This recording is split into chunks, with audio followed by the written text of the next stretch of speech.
Code. Excellent. Jesse, how are you today?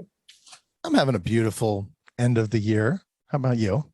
I'm cheery. It's going to be a Merry Christmas and a Happy New Year here soon. Yeah. Ready? Looking forward to it. Well, what are we talking about today, guys? We're going to talk about 4 income producing activities. So Excellent. we're gonna jump into this and see who knows what income producing activities we should be focused on. But let's do a little pop quiz, Steve. Like, what business does everybody think we're in? Real estate, recruiting, transactions, sales and marketing. I think it's sales and marketing. Anybody in the comments? Leave a comment below. What are we actually? What should we be focused on? Should we be like, oh, houses, or ding, ding, ding? Steve got it right. All right, sales and marketing. You're trying to generate. You're a salesperson. Your license should say you're a sales professional, right? You're a salesperson. That's correct. That's exactly what it says. All right, another salesperson. Another pop quiz. What are and leave a comment below, A or B. What do you think an income producing activity group is here? Social media. Looking at social media posts. Scrolling through TikTok videos and dances. No, we could put that. Well, it's either A or B, right? Either A or B. Which group? Come on, folks. A. Ding, ding, ding. You got it. These are the 4 income producing activities. Nice. You have to do these things. And you don't have to do it like 8 hours a day, actually. Isn't that kind of cool, Steve? Yeah, you don't. I mean, some days are going to be, the most important thing is the prospecting and the lead follow-up. You're not always going to go on appointments every day, and you're not going to negotiate contracts every day. So let's talk about those. Let's go a little deeper. So Steve, prospecting is an income producing activity. Why is that an income producing activity? Because as you're prospecting and you're basically looking for new business, which equals new and more income. So that's an activity that produces money for you. That's a direct result of you doing that activity. You're going to make money. So more prospecting, more money, more lead gen, right. More money. Okay, I got that. When do you do prospecting? When do you do this activity? Typically I do this when I have the most energy and I'm the most focused, and that's in the morning. Okay. So you get it out of the way. You're kind of a get it out of the way. Yep. Okay. Should everybody follow that rule? Is that like a general rule? Is that good? It should be. Yeah. I mean, that's, all the research shows that that's when you have the most energy, and that's when you're at your peak performance is in the morning. So generally, yeah, it's the best idea is to get that done first. It's like, eat that frog. You want to get that stuff done right away, and then everything else falls into place. Okay. And how do you set yourself up and do that? Like, how do you actually look for leads or generate leads? How does that look? Well, we talk about that a lot. You can, it depends on what type of marketing or prospecting you're doing. Typically the way I do it is I already have leads that go, or I have names and numbers of expired, canceled, for sale by owner, just sold, or database that go into my dialer on Mojo. My database, I don't call through Mojo. I call them one by one. Excuse me. But I get on Mojo every day, and that's where I make my calls in the morning. RedX, Mojo, either one works fine. You there? Can you hear me? Sorry. I can. What scripts? You have a script for every type of lead source that you're prospecting? Yes. In fact, we offer those scripts for free on our website, and every single one. So my mindset is I know who I'm going to be calling when I go into each session of calls. When I pick up the phone, I don't just randomly call every lead source. I will start by calling, for example, cancel listings, and I have a specific script for cancel listing calls.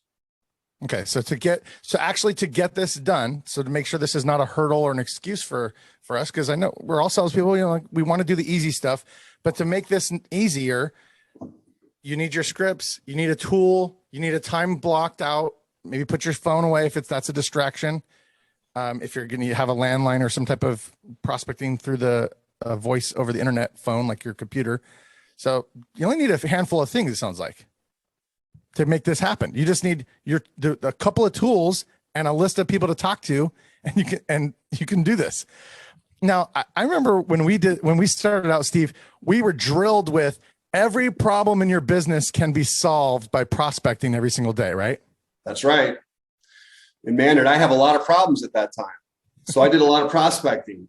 And the great thing about prospecting for business is it really doesn't cost you much money at all. It just takes time. So if you're a newer agent or somebody that doesn't want to spend, doesn't have a huge marketing budget, you can jump on the phone and consistently do more deals by prospecting more and looking for business that way. Yeah. And trust me, everything that you spend money on doesn't mean it's going to translate immediately into business. One year I spent $30,000 on direct mail, and you know how many deals I got from it? Zero. Yeah. And I went the aggressive like 3 times a month and got nothing. So this is a good option, you guys. Trust us here. So if you do this for 12 months, do you think your financial picture is going to look different in a year? I know it will if you do it consistently. Yes. And that's it. Do you want your financial picture to look different next Christmas and next holiday season? I do. I hear everybody saying yes. Okay. Why is lead follow-up? Lead follow-up is the next income producing activity. Why is this an income producing activity? Wow. Well, this is a big one, Jesse. This next to making that initial first prospecting call, lead follow-up is just as important, if not more important. A majority of the appointments and the deals that I do are from lead follow-up. I would say probably 75 to 80% of those. So it's an income producing activity because when you're following up with people, typically that's, after 1 or 2 follow-ups, that's when they start to make a decision and actually say, yes, I'm ready to sell my house. So I do this as part of my prospecting. I usually do the initial calls first to the new cancels, the new expireds, the new for sale by owners, and then I'll go into follow-up calls. Now you can also start off by doing your follow-up calls first, which is not a bad idea at all. You use the same stuff, the same scripts, the same tools, resources, and everything to make your follow-up calls. It's no different, same time, everything. Okay. And then do you use like a specific one tool? Like some people use note cards. I've heard of 3x5 cards, and that people make millions of dollars just using like some people use a combination, or they use a CRM tool. How do you do that? I use a combination. Any of the calls, the outbound calls that I make through Mojo, I have my lead follow-up in there for those contacts.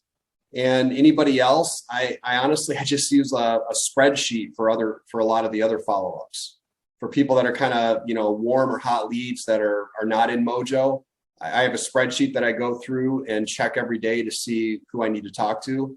And then, one of the tools that we have is KV Core. That's another place where I do a lot of follow-up calls. Okay. So it sounds like a CRM tool you could use. You also have we have a printable tracking sheet when you're making your calls. Do you leave leads on there? Do you write those down there too? I write them down, but then I put them into a spreadsheet or in KV Core right away. So I have it more organized.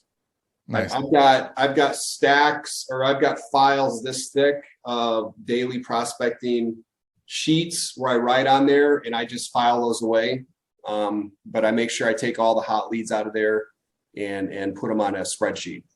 Nice. And if anybody is a little bit ADHD like me, it's good to have something. It's good. I like to have it. Maybe I'm speaking for the ADHD people. Have something that reminds you. That's where our CRMs or a calendar or something that will pop up a notification, to not let this lead die. Now, if you ignore it, that's on you, right? That's on you. But use something that will trigger and a system, right? So that's period. Yep. Definitely. Steve said more than half. He said 75% of his business comes from doing follow-up. You guys, this is something that most agents ignore or they neglect and they just say, I called them 1 or 2 times, one more time, and I'm good. No, even 2 or 3 times is usually not enough. There's a lot of noise and distractions and things, reaching for people's attention. You got to keep making those attempts. So cool. All right, guys, appointments. This is actually one of the best indicators if you have a good business and your business is growing and if you're going to get deals. So why is appointments an income producing activity, Steve? Well, you have to go on an appointment to get them to sign a list, to get the clients to sign a listing agreement, or to get a client to sign a buyer agreement, or to show a house. Those are all types of appointments. And the direct result of going on those appointments, make sure it's an appointment that you're going on that is an income producing activity. So, there's other things like for sale by owner preview, which really are not income producing activities. But if you go with the intent and you do some pre-qualifying to list the property, then that is an income producing activity as far as an appointment. But you have to go on appointments in order to get business, to sign the clients up. Even meeting with a qualified buyer. Now, make sure they're qualified. That is an appointment, right? That's something that's going to lead you to that transaction. It's moving them closer towards a deal, right? So, yeah. So when do you do your appointments, Steve? I typically do my appointments in the afternoon or early evening. And is that for more just efficiency and productivity? Yeah. I mean, here's the way I look at it. I do my prospecting in the morning. And if I get that done, everything else, it takes care of itself. So if I get my prospecting done, my daily prospecting done, and I don't have any appointments, I can either prospect more, or I can, take time for myself and handle some, business that I need to take care of, or go to the movies. I don't care. As long as I get my prospecting done.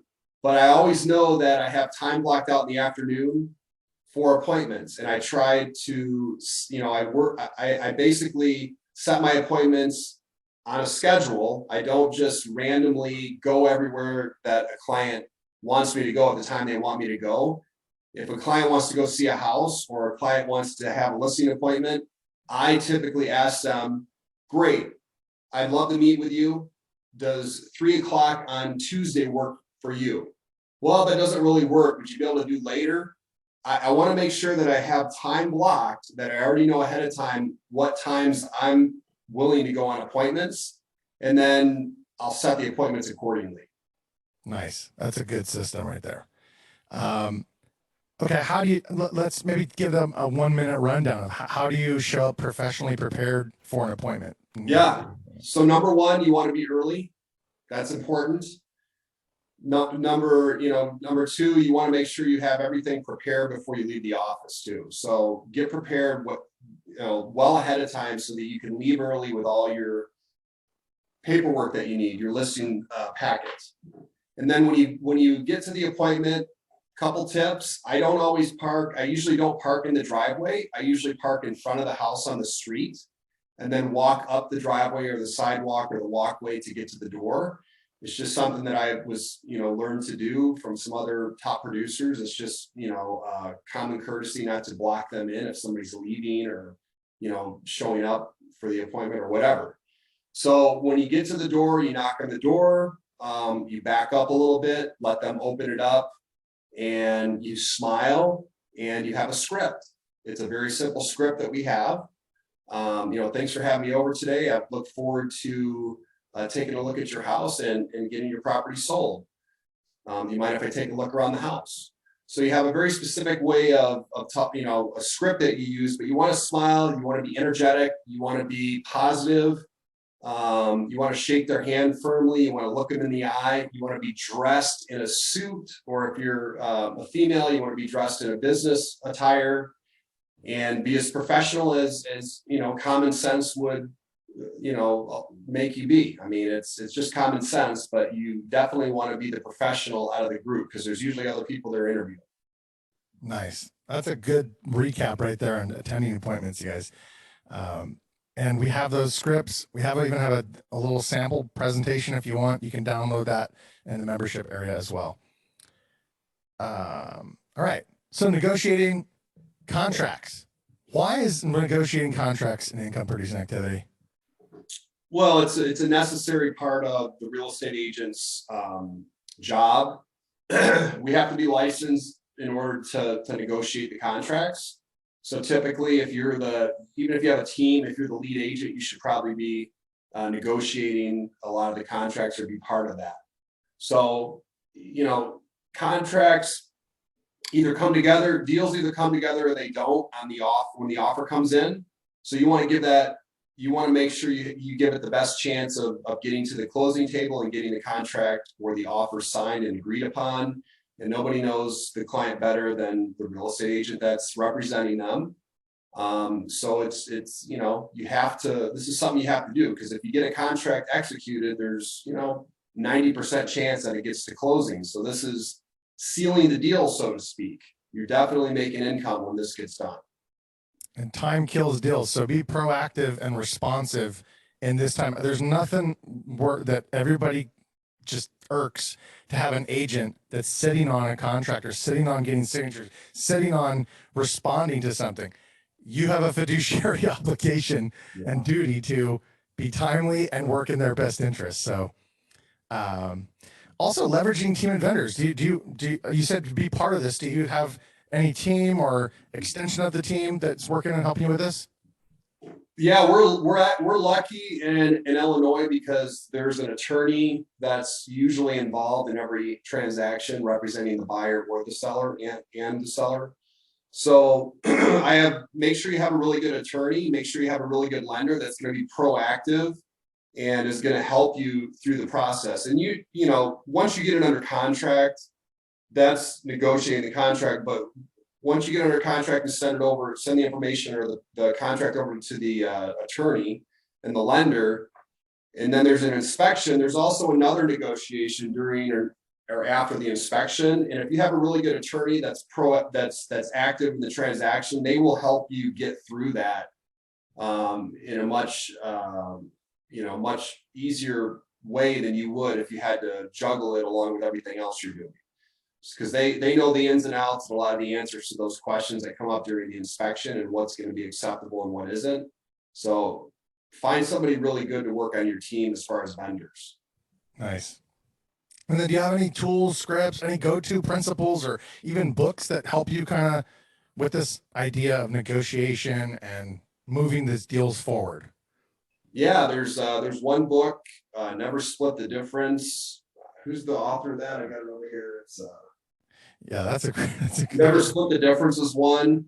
The Dale Carnegie books are good. As far as being able to influence people and get the deal together from the other side, as far as working with the agent. Yeah, there's a lot of good books on this. It's all basic stuff, but you can hone your skills as far as negotiation skills for sure. And it's okay to say no. Like, it's okay to stand your ground. It's okay to, it's okay to be strong in your negotiations. Don't be afraid. All right. So if we're closing out this year, 2021, but really this applies any month, any year that you're closing it out. How can you make it focusing on those income producing activities? That it just works, right? So what should we all be doing right now in December? Talking to more people, probably. That's always good. Yeah, a lot of agents take off right now. A lot of agents have taken off since Thanksgiving, and when I say take off, some of them literally take off and don't work until the first part of the year.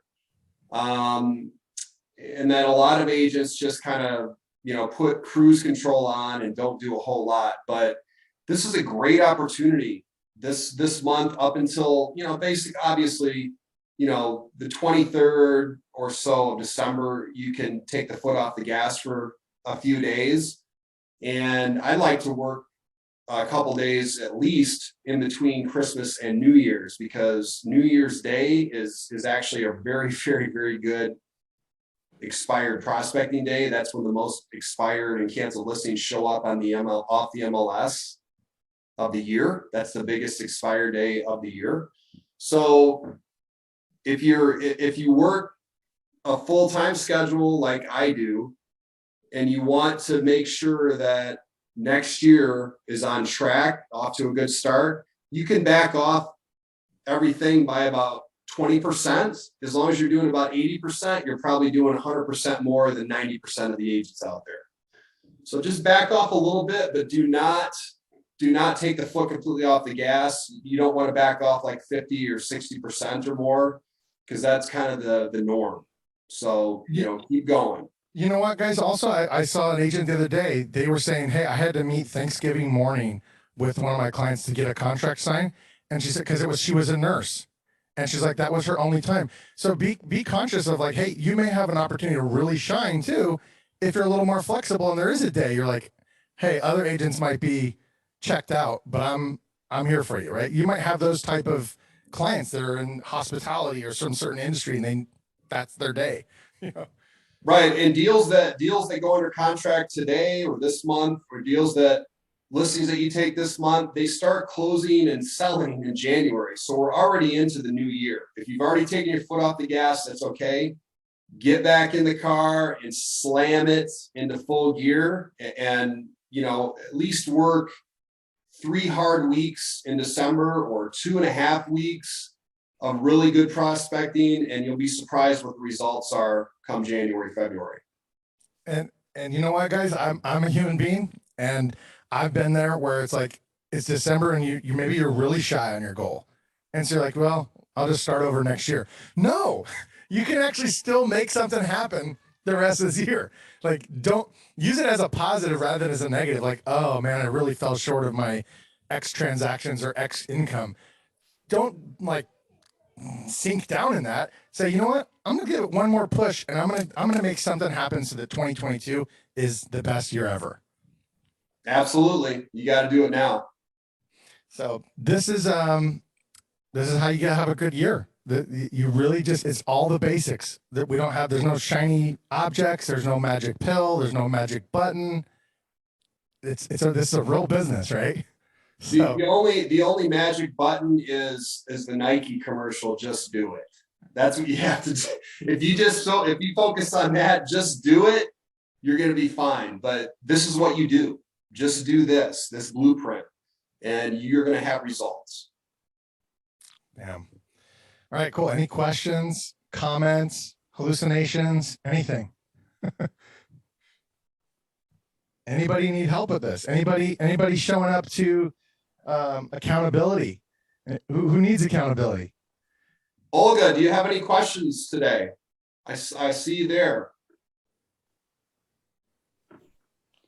Not so far, but thank you so much for the information. It was useful. You're very, very welcome. Reach out anytime if we can help, okay? Oh, absolutely. Thank you, Steve. If you guys want access to any resources, go to the website. There's a place to click that says Get VIP Access if you're not already registered. If you are registered, there's a place for you to existing members to log in. But all the script